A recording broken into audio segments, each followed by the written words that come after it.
Hello everybody and welcome. In this video I'm going to show you how to rename your earbuds HONOR Earbuds X6 on your Android device.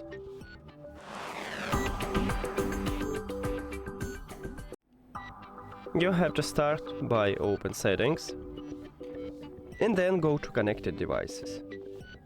Now click the settings icon near to your earbuds. And right here I have a name. Near to the name we have this pencil icon and you need to tap on it. But on some Android phones you will have a line with a name and then you need to tap at this line.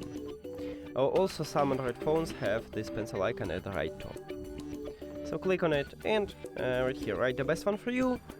Let's say I wanna add this text. You can also remove some text if you want to.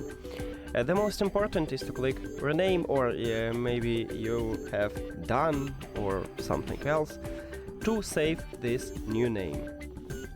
And that's it. Thank you for watching this video. If you found it helpful, please consider subscribing to the channel and leave a like on the video. See you later.